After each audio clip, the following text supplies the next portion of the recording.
everyone, this is Dr. Anupama Rani, and today I will be giving the concepts of glycolysis, which happens in your cell, which is a very important process in the entire biochemistry. It sounds very basic, like all of we have studied glycolysis in our graduation, but the concept of glycolysis is very beautiful and it needs good concept. So I will be telling you to my best level the energetics of the glycolysis. What is glycolysis, where does it happen, how it happens, what is the product of glycolysis, how much energy is involved, and how much it is significant for the cell to conduct it. Okay. Now glycolysis, as the word suggests, the glycolysis, the literal meaning of the word is glyco. If we break the word glyco and lysis, glyco is the sugars and lysis is the breakdown. So basically it is the process that involves the breakdown of glucose. Now the sugar here we are talking about is glucose. Glucose is a monosaccharide, all of us know, right? So this monosaccharide of glucose, how does it break down to give you the instant energy? All of us know that glucose gives instant energy in the body. How does it happen? Now, we eat carbohydrates or we eat protein, fats. Ultimately, everything is converted to glucose in the body, right? The absorbable form of food is glucose. Now, what happens to glucose when it is made in the intestine? It is absorbed by the blood, and this glucose will liberate energy inside each of the cells. Now, how does it happen? We will talk about that. So, the starting point of glycolysis is glucose. So, let's start the process with the glucose. So, the pathway says that the first product is glucose. The first raw material of the pathway is glucose, and this step is 10 steps in number. So, there are 10 successive steps mediated by enzyme that happens in the cell in order to convert glucose to the ultimate end product, which is pyruvate in case of glycolysis. So 10 steps process, as I said. The first one starts from glucose. So let's first see the different intermediates that forms in the process of glycolysis. So first is glucose.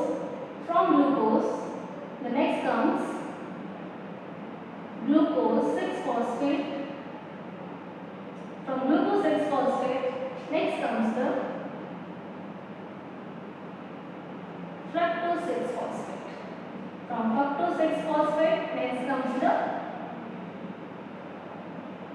fructose 1,6-biphosphate.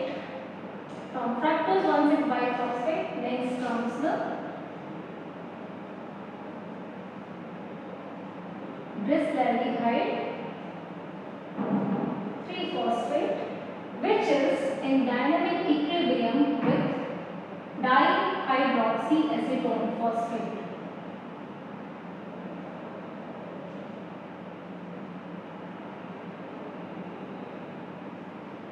Right?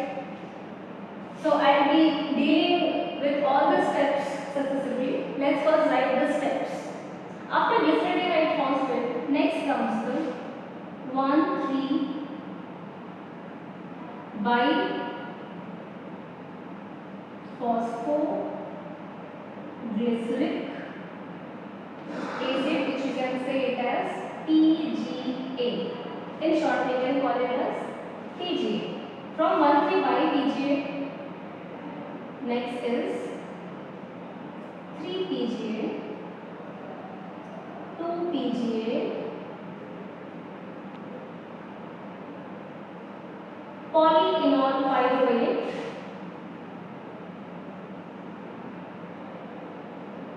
phosphoenol pyruvate.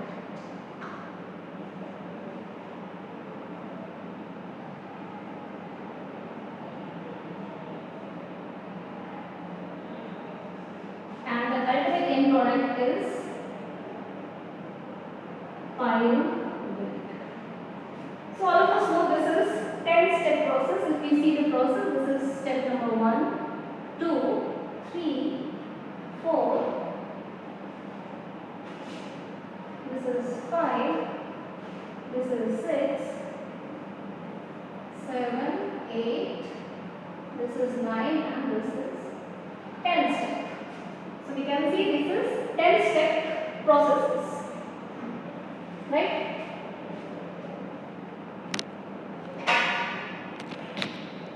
Now we saw that this is 10 step processes, right? Now let's talk about what are the enzymes which mediates this 10 step reaction. So here for all the steps we have different enzyme mediates different enzymatic reactions. So for first step we can see here glucose is 6 carbon compound. So here we have enzyme known as hexokinase that acts on glucose to form glucose 6-phosphate. Right. Next we have, see, wherever the phosphate, addition of phosphate has to be there will the enzyme will be kinase there. And wherever there will be the NADH, it has to do with the NADH, there will be dehydrogenase enzyme. These two enzymes are very common, kinase and dehydrogenase. Kinase will come into the picture wherever it has to do something with the phosphate, addition of phosphate. Dehydrogenase will come where it has to do something with the addition of dehydrogenase, NADH. Okay, so these two are very important enzymes. Now, as you can see here, what is happening in the entire process? Either the phosphate is getting connected, or there is the isomerization reaction. Some isomer is being formed. For example, if we see step number 3. Fructose 6-phosphate, fructose 1,6-biphosphate. What is happening? We can see one more phosphate is being added, right? If we see glucose 6-phosphate to fructose 6-phosphate, what is happening here? Nothing. But this is isomerization reaction is happening. It's nothing very difficult or something. It's just a simple reaction is happening. So based on what kind of reaction is happening, here you have to understand that that particular kind of enzyme will come into the picture. Okay. So first enzyme is hexokinase. Why hexokinase? Because hexo is 6 carbon. So the enzyme, since it is adding phosphate, so kinase word is added here on 6 carbon, so it is hexo.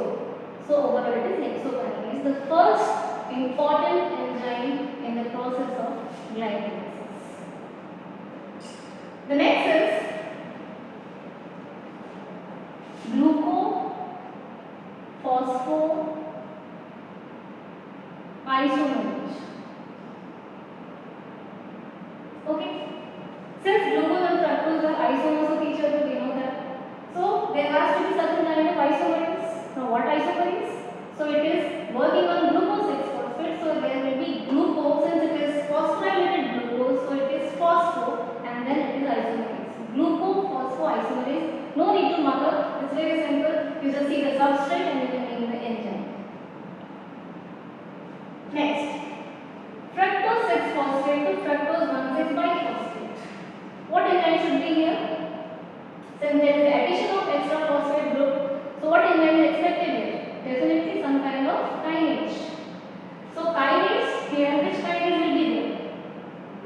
The substrate is fructose. So here will be phosphofructokinase. Again I say no need to remember. Since it is phosphorylated, it is fructose molecule and kinase because there is extra addition of phosphate. So it will be phosphofructokinase. Understood? Enzyme number 3. Coming to the step number 4. Fructose 1,6-biphosphate to glyceraldehyde 3-phosphate. So basically fructose 1,6-biphosphate is what? A ketone. Fructose is a ketone, right? So ketone to aldehyde. So basically it is a aldol condensation reaction. So here the enzyme will be aldolase. It is a hydrolysis reaction and the enzyme mediated here will be aldolase. Fifth enzyme. Now glyceraldehyde 3-phosphate and dihydroxyacetone phosphate. These two are isomers of each other. Now both are isomers, but the more stable form is always glyceraldehyde 3-phosphate. This is the unstable form, but since it happens, we have to write it here. Now this reaction is mediated by phosphotriose. Okay. Now, this was about step number 5. Coming to the step number 6, which is very important step here. The step number 6 involves the conversion of glyceraldehyde 3-phosphate to 1,3-biphosphoglyceric acid, which is a very important step. Here, as I said,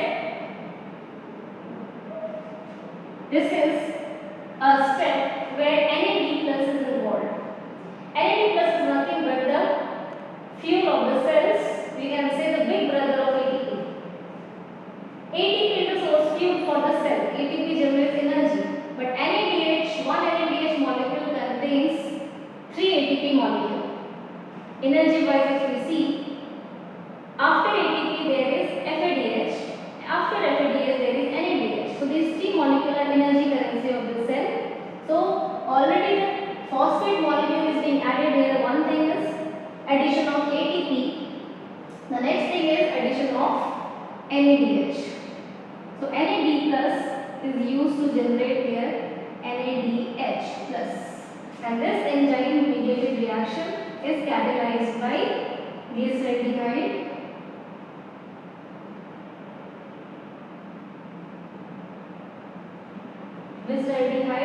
phosphate dehydrogenase. Why dehydrogenase? Because this is a redox reactions which is taking NADH and is converting to NADH, which is very important. So actually here 2 NADH converts to 2 NADH plus. So this is very important redox reaction happening and is mediated by glyceraldehyde phosphate dehydrogenase. The next in the picture is conversion of 1,3-biphosphogylic acid to 3-phosphoglyceric acid. So next, in step number 7, the substrate is 1,3-biphosphogylic acid getting converted to 3-PGA, यानी कि 3-phosphoglyceric acid. So definitely 1,3-biphosphogylic acid to 3-phosphoglyceric acid. That means one phosphate is being removed here. Again, it has to do with removal or addition of phosphate. So it will, which enzyme will come here? Definitely it is the job of kinase. So here, based on the substrate, phosphoglycerokinase will be the enzyme.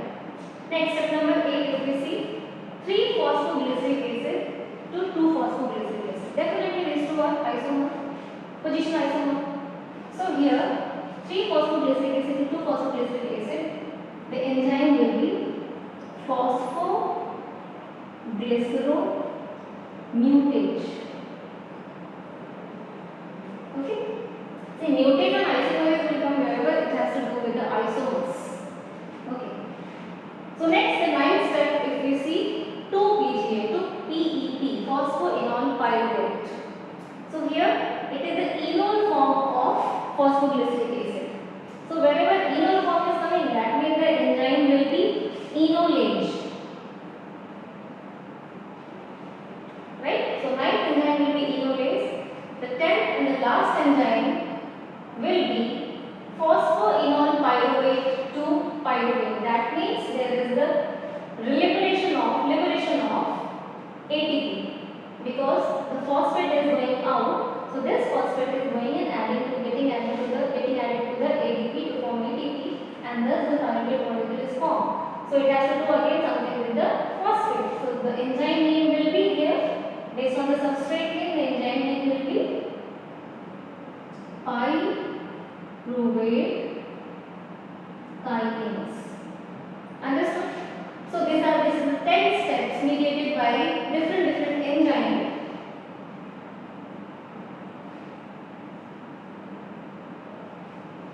We can see in the flow chart. Okay, so why I talked about this, because students find it very difficult to remember the name of the enzymes. So I try to simplify it. You don't need to mug up the enzyme name. The enzyme name is very simple. Once you know what is the substrate, what is the reaction that is happening, you can name out the enzyme. Right? Now the next concept is energetics. Like, which are the steps which has to do something with the energy change, or the addition of ATP, or the generation of ATP or the use of NADH, that is in context of energy. Now we can see how the reactions proceeds.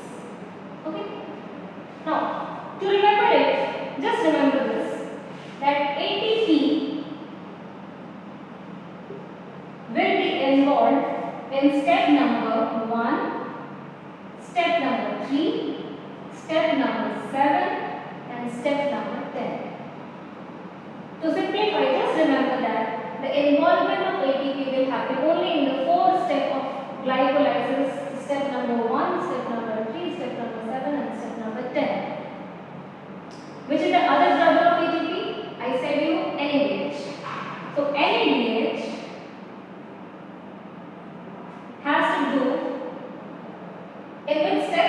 Step number 6. So NADH will come in the picture in step number 6. So these are the reactions which is significant in terms of energy point of view. So we have to know the energetics, like how much ATP is first invested in the pathway and how much ATP is liberated in the pathway. Overall, what is the energetics? How much is the energy gain after the metabolism of one molecule of glucose? Right? Now, let's see energetics wise. So step number 1, I said. Step number 1 is this. Definitely here 1 ATP is consumed. So 1 ATP will get converted to 1 ADP plus inorganic phosphate. Alright? Next is step number 3. Step number 3 is this one. So here also 1 ADP gets converted to 1 ADP plus inorganic phosphate. Right? See, most of the reactions here are reversible, so you can give double-sided arrow.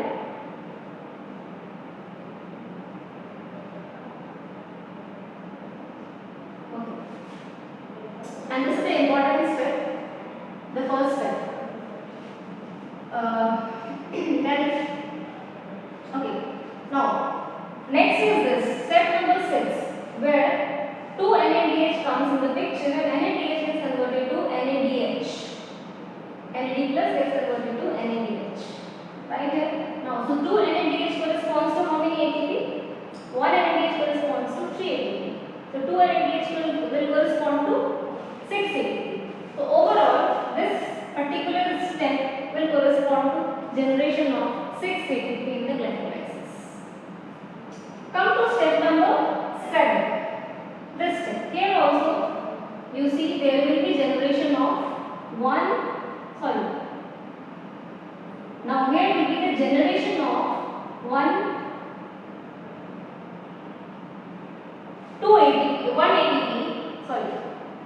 ATP.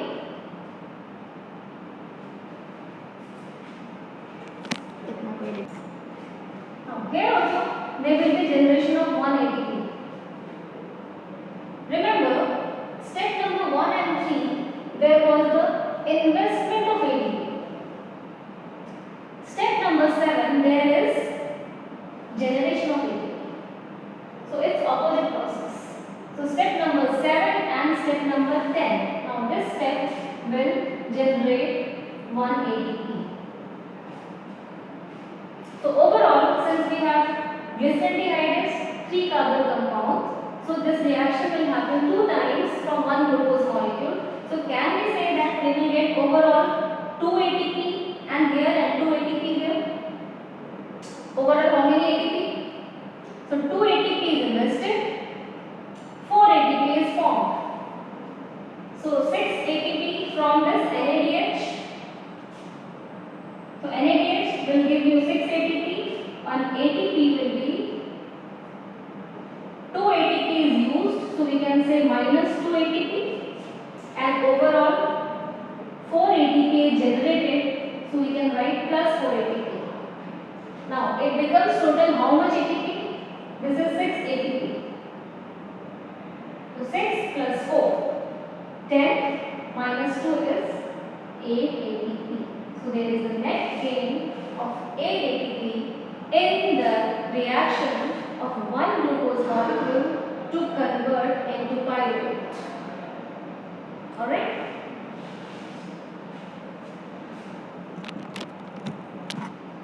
So with this background, the overall net reaction, how it can be written as? So I will write it here. The net reaction can be represented as glucose plus 2 ATP plus 2 NADH, NAD plus will give you 2 molecule of pyruvate plus 4 ATP plus 2 NADH.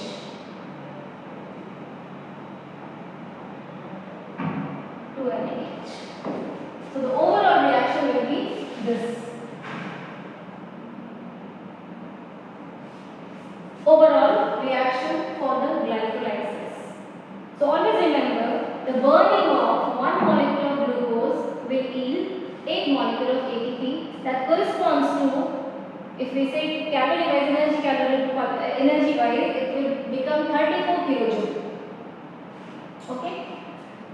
Now, people find it very difficult to draw the structure of certain compounds involved in the glycolysis. I tell you a very simple way how to draw the structures.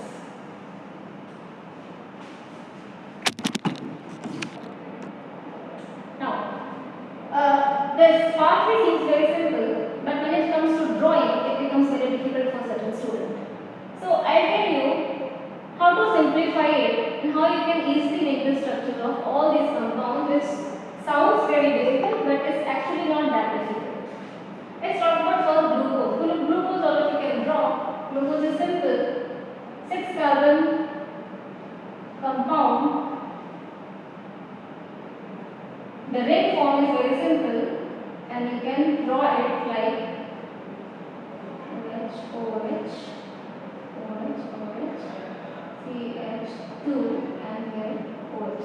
This is simple glucose molecule. Now,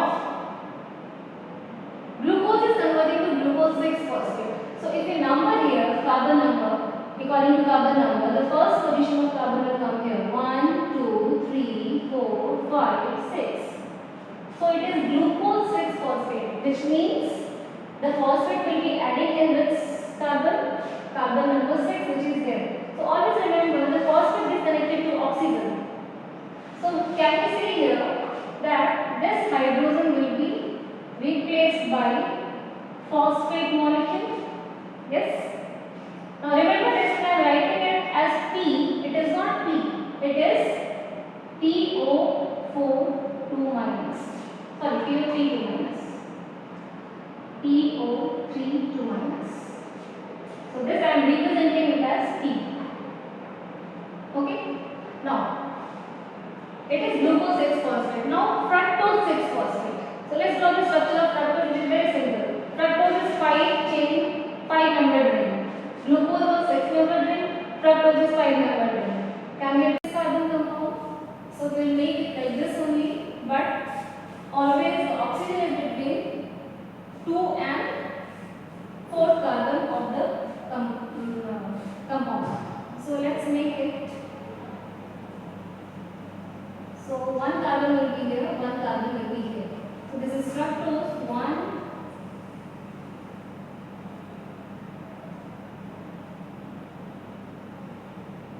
And this is, so this will be CH2OH and this will be CH2OH.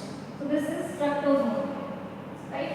Now, fructose 1,6-biphosphate, fructose 6-phosphate. Again, if you count the carbon here, carbon number 1, 2, 3, 4, 5, 6. Fructose 6-phosphate. That means there will be phosphate at the 6th position of the fructose. So we can replace this hydrogen with phosphate molecule. This is fructose 6-phosphate. Right? Next is fructose 1,6-biphosphate. Very simple. 1,6-biphosphate. That means position number 1 and position number 6 there will be phosphate. So position number 6 is already having phosphate. Replace this H with the phosphate.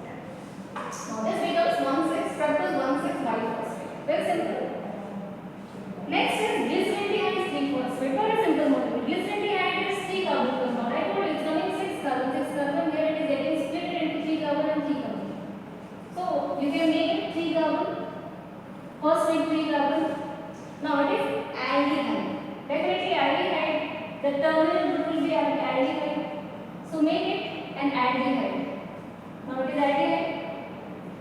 Glyceraldehyde 3-phosphate. That means there will be phosphate at the third position of the carbon. So 1, 2, 3. Here will be phosphate. Right?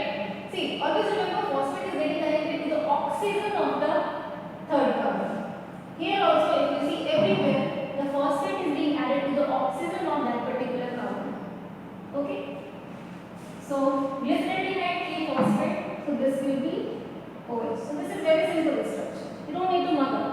Next is dihydroxyacetone. This is also very simple. Dihydroxy, there will be 2 hydroxy and 1 acetone. 3 carbon. Acetone will always be occupying at the second carbon or the next carbon of the terminal because it has to occupy 2 double bond. Dihydroxy, that means here also hydroxy, here also hydroxy. Very simple. And phosphate, that means at one place there has to be phosphate. Understood? Very simple. No need to mug up this. Next is 1,3-biphosphoglyceric acid. Now once you understand the structure of glyceraldehyde, you can draw all these structures. How? 1,3-biphosphoglyceric acid. This is glyceric acid. This was glyceraldehyde. Glyceric acid, that means there will be carboxylic acid in the terminal carbon. That means here which was aldehyde, now it will be acid. So to convert it into acid, what will you do? You will add one more oxygen here. Right? Very simple. 1,3-biphosphoglyceric acid. That means at one position and third position there is phosphate. So here also you add one more phosphate and third carbon is already having phosphate carbon. So this becomes 1,3-biphosphoglyceric acid. Very simple. Next is 3-PGA. Yani 3-phosphoglyceric acid. Definitely. You remove from one, let it be in the ionized form, and you leave phosphate only at the third carbon. This becomes 3-PGA. Next is 2-PGA. That means this phosphate will be removed from here and will come at the second position. This becomes 2-PGA. Very simple. Next is phosphoenol pyruvate. Phosphoenol pyruvate. See, en, that means there has to be double bond. So phosphoenol pyruvate, that means there will be double bond here. This OH will be replaced and there will be double bond here. And phospho will be there. En, ol, and pyruvate. Very simple. And last is the pyruvate. So pyruvate structure will be this one. This en, remove this en again, and here put the acid group pyruvate. So remove the phosphate here and let it be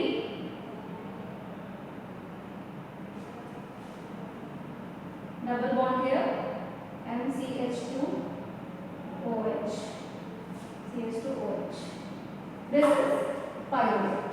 The enzymes involved and how you can draw the structures of all the intermediates in a very simplified way, and the energetics involved in the pathway. The obvious question comes here, the ultimate product which is pyruvate, what is the fate of pyruvate? So here we have to understand what are the possible fates of pyruvate. So this pyruvate will have 3 fates. The first fate, either it will be converted into acetyl coenzyme A, which will further move to the Krebs cycle. All of you must be knowing about Krebs cycle, which is happening inside the mitochondria in the aerobic environment.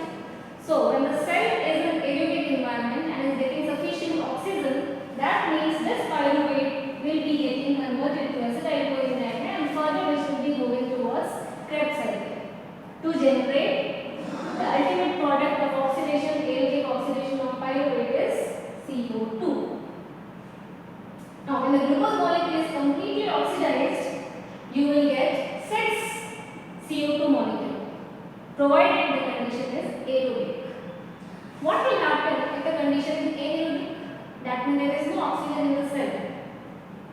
So in that case, the pyruvate will get converted to lactic acid.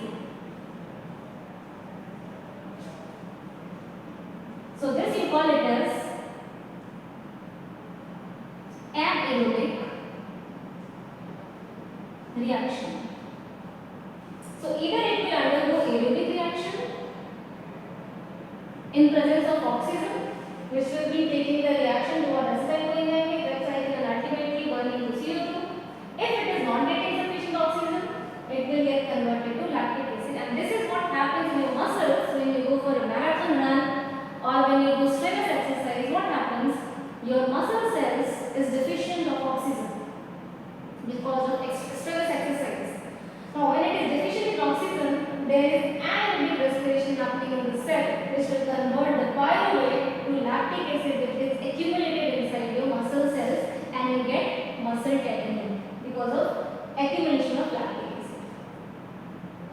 Now there is third fate also which happens in yeast or bacterial cell, which will be ethanolic fermentation. That is the formation of ethanol. It should not happen in humans, rather in microbes it will be happening. So you can call it as fermentation. Okay, so we will see in our case these two processes will only happen. Either it will go undergo aerobic burning or it will go anaerobic burning. Burning, why I am saying, because it is basically what? It is an oxidation reaction. Oxidation reaction can be called as burnout in presence of oxygen or in absence of oxygen. If it is happening in absence of oxygen, there won't be completely burning up. So it will only form lactic acid. So it won't be giving you entire CO2 and enough amount of energy, but it will give you some amount of energy. On the other hand, if it is going for complete oxidation, that means it is going to aerobic phase, there will be completely burning of the glucose molecule into CO2 and it will give you large amount of energy as compared to the anaerobic condition. Okay?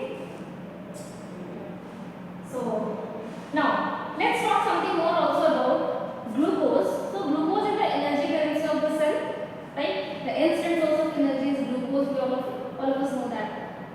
What happens when the glucose inside the cell is more? What is the storage form of glucose? So just to let you know, the storage form of glucose is glycogen. So in animals it is glycogen, in plant it is starch.